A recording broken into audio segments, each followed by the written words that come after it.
दो खाली तीसरी और सही, ये विवाह है। बोला भगवान तीसरा और सही कर लो।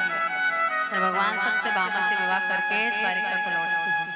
सत्यभामा को एक घमंड है, अहंकार है कि मैं सबसे सुंदर हूँ। भगवान ने सोचा इस अहंकार को, सत्यभामा का अहंकार तोड़ना पड़ेगा। और जाकर के जब जैसे ही उसने रुक्मणी को देखा तो उसका अहंकार टूट गया कि मुझसे भी यदि कोई सुंदर है तो वो है रुक्मणी। एक बड़ी प्यारी सत्यभामा की कथा भी आती है। सत्यभामा भगवान को अपना मानने लगती है और सत्यभामा सोचती है कि ये पति सिर्फ मेरा है और किसी का नहीं है। और यहाँ पर अपने पति को ऐशो आराम से जानती है। ऐशो आराम मतलब पैसा धन बहुत है, इसी बात से जानती है। वो इसके लिए भगवान को भी छोड़ सकती है। अभी ऐसा सत्यभामा का भाव है। भगवान ने कहा अगर सत्यभामा का ये भाव प्रबल हो गया तो आगे चलकर दिक्कत हो जाएगी, इसका अहंकार तोड़ना पड़ेगा। और नारद जी को बुलाते हैं, नारद जी से कहते हैं आप कुछ कीजिए। तो एक दिन सत्यभामा ने कल्प वृक्ष की इच्छा की। भगवान स्वर्ग जाकर कल्प वृक्ष ले आए, तो जो मांगे सो मिल जाए।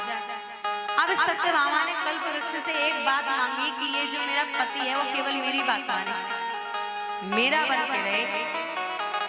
और सत्यभामा की इस बात को देखकर नारद जी कहते हैं, नारद जी ने एक हवन की तैयारी करी क्योंकि सत्यभामा एक हवन करवा रही है, शांति हवन, अपनी पति और अपने प्रेम के लिए। नारद जी ने कहा देवी हवन पूरा हो गया, अब दक्षिणा दो ब्राह्मण को। बोला मांगिए प्रभु क्या चाहिए। बोला जो मांगूंगा दोगी। बोला बिल्कुल दूंगी। बोला पहले ही वचन ले लेता हूँ। बोला मैं वचन देती हूँ जो आप मांगेंगे वो दूंगी। नारद जी कहते हैं मुझे ये जो आपका पति है ना ये चाहिए, ये मेरा दास बनकर के रहे। सत्यभामा कहती है मैं पति को कैसे दे दूं। बोला आपने वचन लिया है, देना पड़ेगा, मैं दान में मांग रहा हूँ आपके पति को। और नारद जी कन्हैया का हाथ पकड़ते हैं और ले जाते हैं। सत्यभामा देखती रह जाती है। अब तो यहाँ नारद जी कृष्ण भगवान से चटनी पिसवा रहे हैं सिलबट्टे पर। सिलबट्टा जानते हो उसको क्या बोलते हैं, कैसे बताऊं।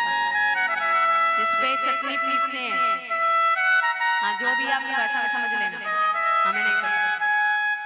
सिलबट्टे पर चटनी पिसवा रहे हैं, रोटी बनवा रहे हैं। चटनी में थोड़ा नमक ज्यादा हो गया तो भगवान के ऊपर फेंक के मारा है। लीला कर रहे हैं नारद जी।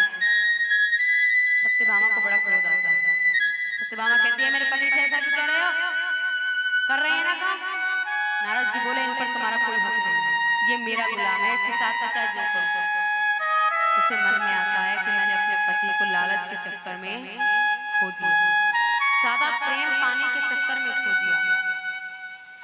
तो यहाँ पर सोचती है क्या करूं। तब रुक्मणी जी कहती हैं हे प्रभु मैं आपसे कुछ मांगना चाहती हूँ। नारद जी से बोला हाँ मांगो।